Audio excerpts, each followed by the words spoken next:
Hey, this is Dave DeCamp from antiwar.com. This is anti-war news for Friday, May 12th, 2023.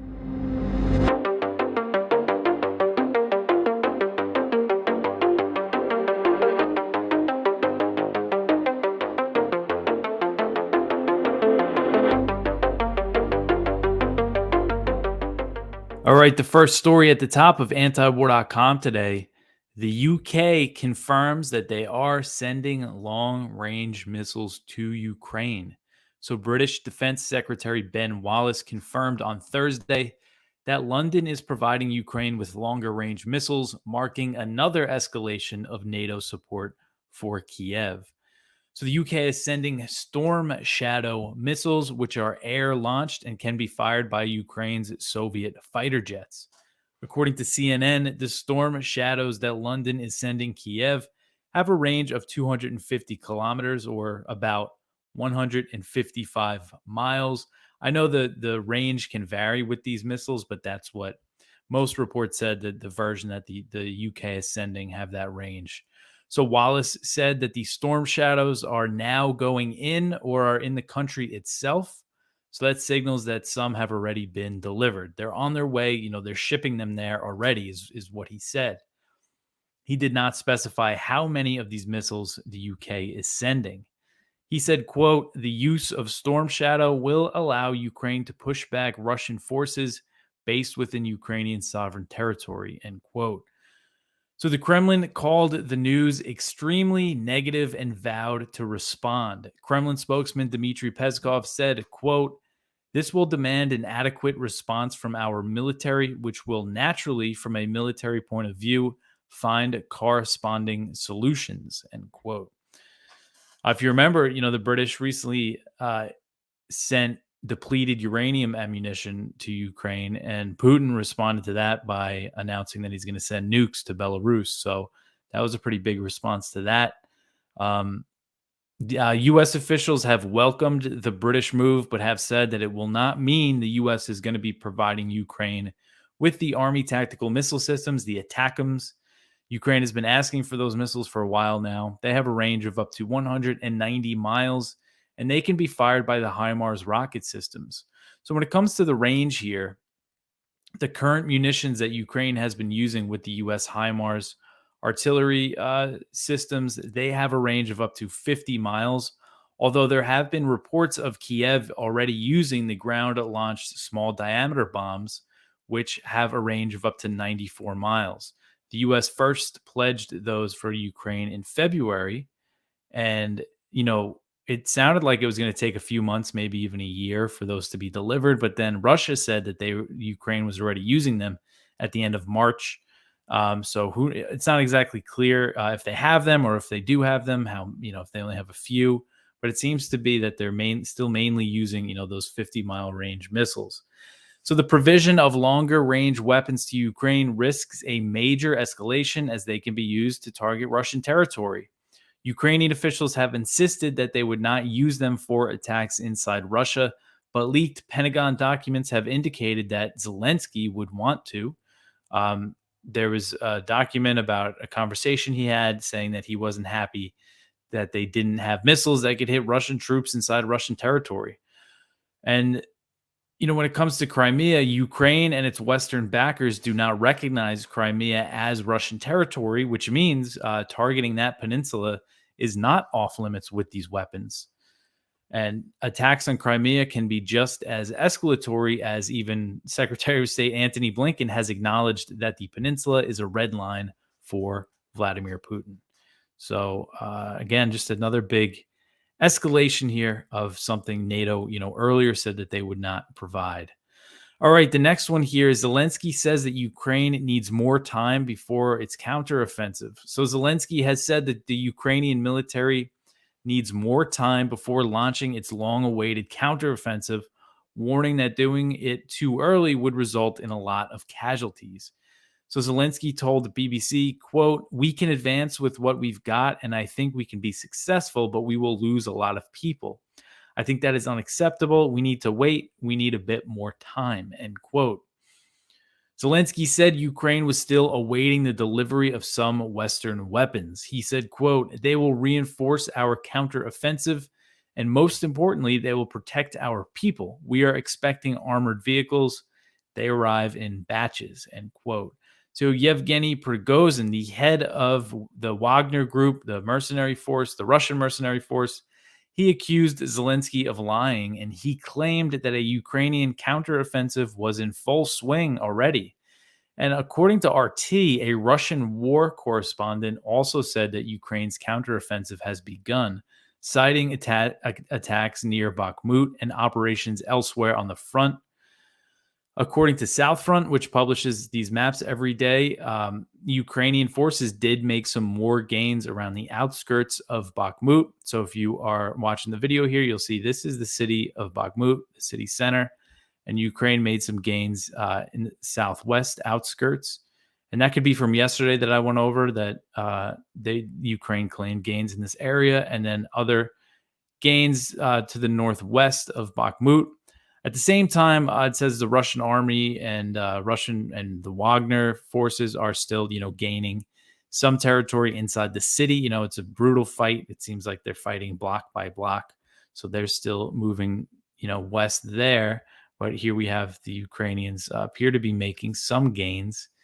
But it doesn't seem like any big counteroffensive has been launched. And for their part, the Russian Defense Ministry denied reports that Ukraine had broken through its defenses in several locations and said the only heavy fighting was around Bakhmut.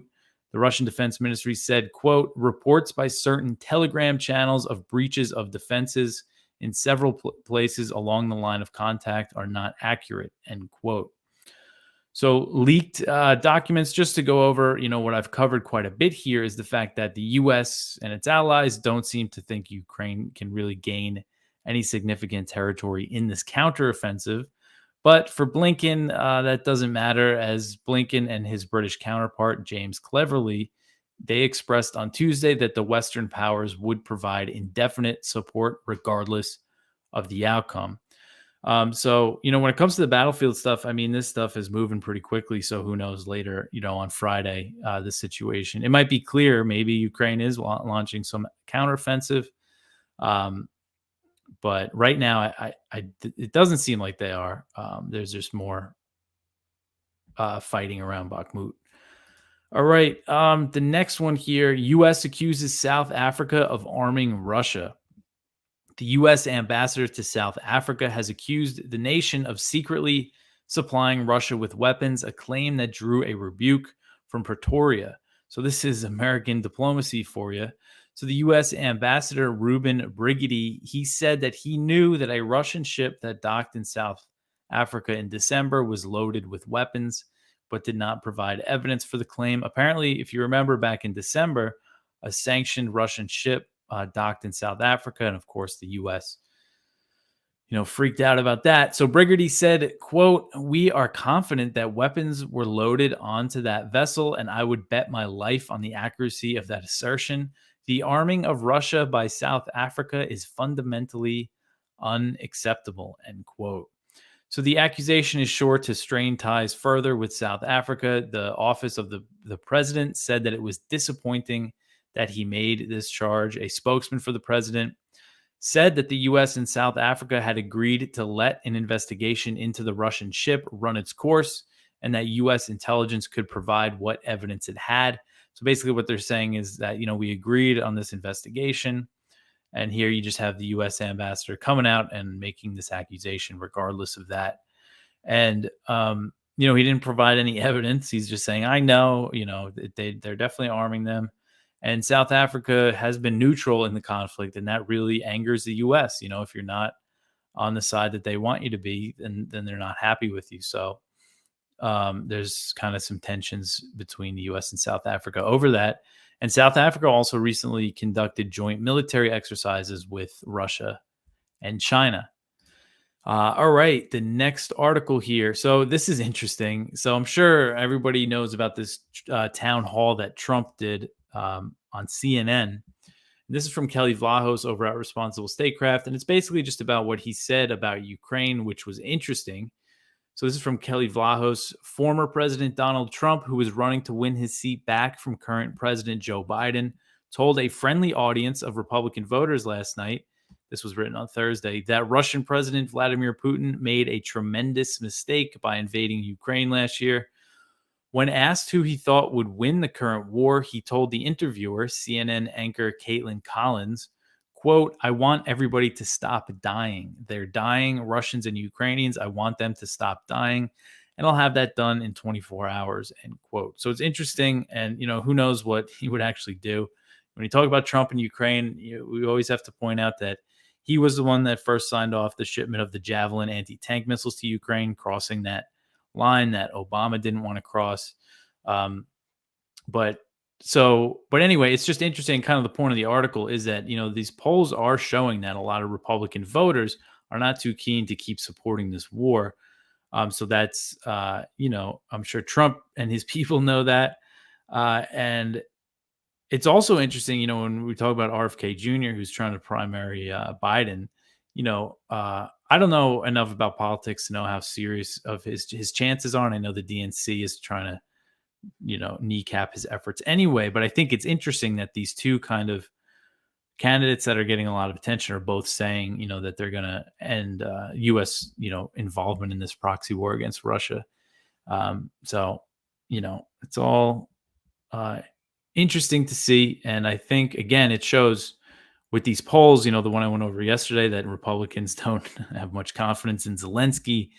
I think this support for Army Ukraine is definitely going to keep waning, when it comes to the voters, even I think on the Democrat side, especially if you have a Democrat, speaking out against it. All right, the next one here, Spanish Prime Minister will ask Biden to listen to China and Brazil on Ukraine. So Spanish Prime Minister Pedro Sanchez will meet with President Biden in Washington on Friday and plans to urge the American leader to listen to China, Brazil, and other non-NATO countries on Ukraine. This is according to a report from Reuters citing a Spanish diplomatic source. So according to Reuters, Spain is aligned with the U.S. and NATO on Ukraine, but Sanchez will put himself forward as an intermediary because he has good relations with China and Brazil.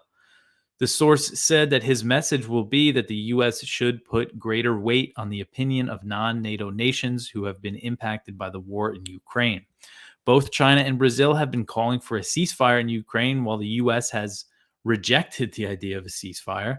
The U.S. has also accused Brazil's president, Lula, of parroting Russian and Chinese propaganda for saying that the U.S. was encouraging the war by pouring weapons into the country. So the U.S. initially strongly rejected China's push for a ceasefire, with Secretary of State Antony Blinken saying that the world must not be fooled by China's peace plan. But I think due to just PR purposes, they kind of cooled down the rhetoric on that because, it just doesn't look good when you're saying no to the idea of a ceasefire, to the idea of people stopping killing each other. So they've cooled the rhetoric. And when the Chinese president, spoke with Zelensky, the U.S. said, oh, yeah, this is a good thing. They weren't, I think, again, it's just PR because if they said that they shouldn't have been talking, I don't know, would have been very revealing. But during the call, Xi said that China is going to keep pushing for a ceasefire. So I think this is good. The Spanish prime minister, I mean, more world leaders calling for, it's not necessarily that he's calling for ceasefire, but he's going to tell Biden, listen to the countries that are. So more pressure in that direction. All right. Just want to mention again that it is our fundraiser still at antiwar.com, and we are getting close to the end. We need to make a final push here to finally wrap this thing up. And we really appreciate all the help. We've got a lot of donations and a lot of nice messages from people that are supporting us. We appreciate all our readers and supporters and listeners and viewers of this show, because that's how we get by. That's how we're able to do this for you and make this page for you every day. So if you go to antiwar.com/donate, you can see the different ways that you could support us: one-time donation, credit card, PayPal, or crypto, or you could set up a monthly donation. Those are a huge help. But please help us finish this thing up. Antiwar.com/donate. All right, the next one, Sullivan meets with China's top diplomat in Vienna. So, National Security Advisor Jake Sullivan met with China's top diplomat for 2 days in Vienna this week, marking the highest level of in person engagement between the two nations since President Biden and President Xi Jinping held talks in Bali last November. So, this kind of came out of nowhere. There was no announcements about this meeting beforehand. And according to a White House readout, Sullivan and Wang Yi, who is the director of China's Central Foreign Affairs Commission, they met from May 10th to the 11th, so on Wednesday and Thursday. And the White House said that they held, quote, candid, substantive, and constructive discussions on key issues in the U.S. China bilateral relationship, end quote. The readout said that the topics discussed were global security issues, Russia's war in Ukraine, and Taiwan. They said the meeting was part of an effort to maintain open lines of communication. So, according to China's Xinhua news agency, they also described the talks in a similar way. They said they were constructive.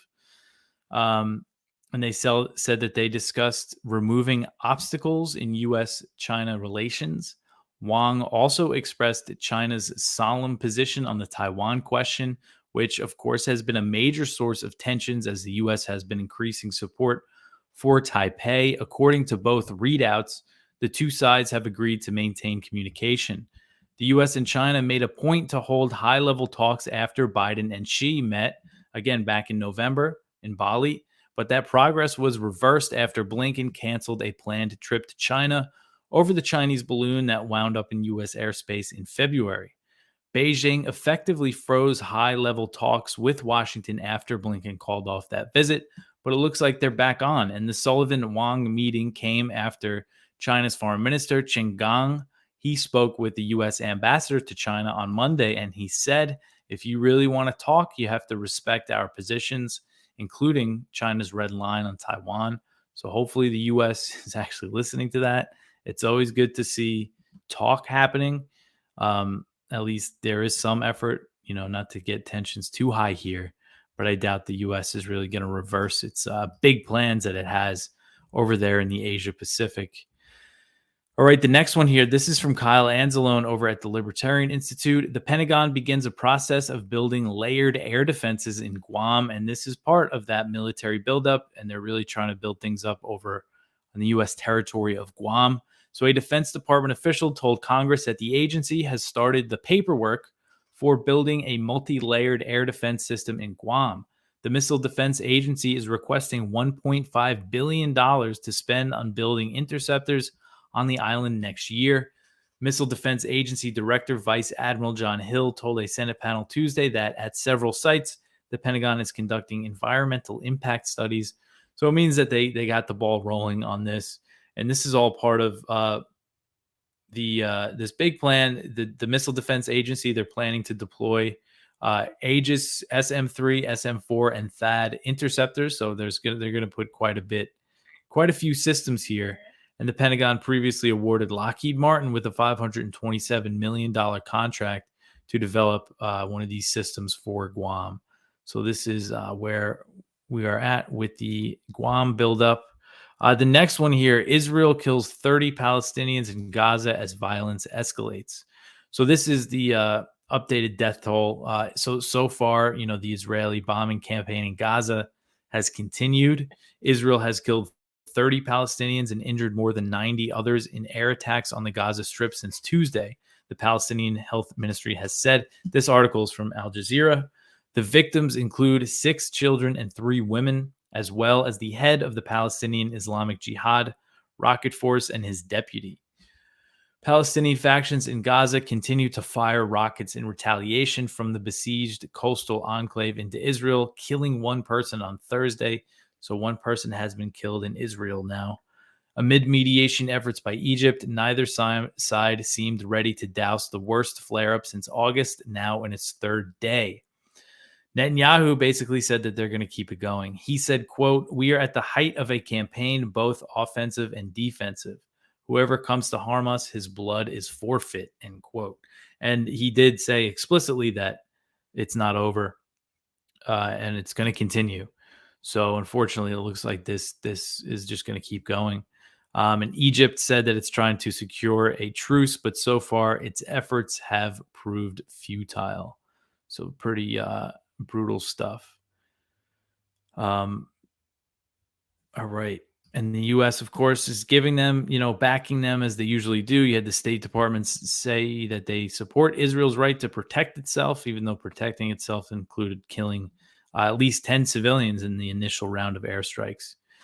All right. The next one here, lawmakers introduce bill to combat Syria normalization. So this isn't a surprise, but a bipartisan group of lawmakers in the House have introduced a bill aimed to combat Syria's normalization with regional countries that would expand sanctions and prohibit the U.S. from establishing diplomatic ties with the government of Bashar al Assad. So the bill was introduced by Representative Joe Wilson, Michael McCall, Steve Cohen, so it's bipartisan, and several other members of the House.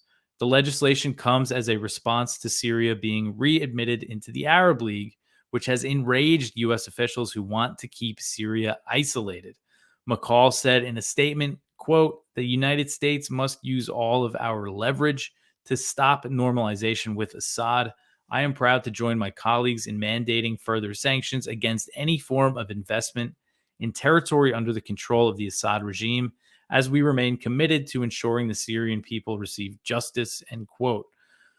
So that's how they, their rhetoric is all about how they care about the Syrian people. But the bill seeks to expand the Caesar Act, which the U.S. used to impose crippling economic sanctions on Syria in 2020. And they're designed to prevent the country's reconstruction. And of course, they're hurting the civilian population. And the House recently voted overwhelmingly to keep enforcing these sanctions following an earthquake that killed thousands of Syrians. So they don't care about Syrians. According to a summary of the bill, the legislation would expand the Caesar Act by plugging loopholes in the original bill that made it hard to enforce. The bill would also clarify the applicability of current sanctions to Syrian regime airlines and to energy transactions, sending a clear sign to countries normalizing with Assad, which are considering allowing Syrian airlines to land in their airports. So they're going to target, I guess, state-owned airlines. So the legislation would also require an annual strategy to counter normalization. So they're just trying to pull out all the stops here to do what they can. Kind of seems like a flailing effort because, as I've been covering a lot, it seems inevitable that these regional countries are going to normalize with Syria. And is the U.S. really going to, sanction Saudi Arabia over that, sanction Jordan over that? I don't know. I bet, though, that this bill gets a lot of support. This could make it through Congress. All right. So the last one here, Saudi envoy says that it's unclear when Yemen deal will come. So Saudi Arabia's envoy to Yemen said Thursday that all sides engaged in talks to end the war in Yemen are serious, but the next steps are unclear. So this is Mohammed Al-Jabir, and he is the Saudi envoy to Yemen. He said, quote, "Everybody is serious. Serious means everybody's looking for peace. It's not easy to be clear about the next steps," end quote. So he was the Saudi official who was recently in the Yemeni capital of Sana'a, and he held in-person talks with the Houthis.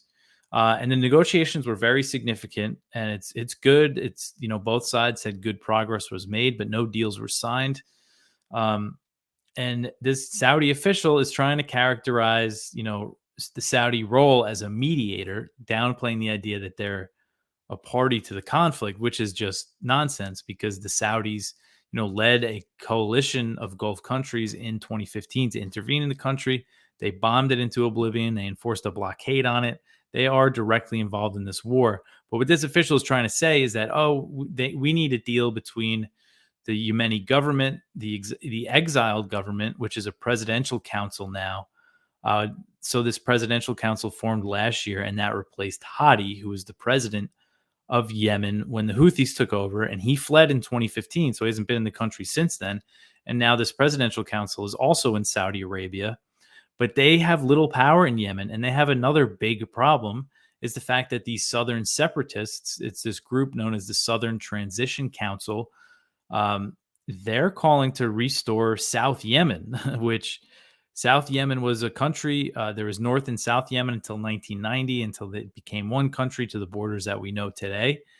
But, they want to partition Yemen, and they want to have control of South Yemen.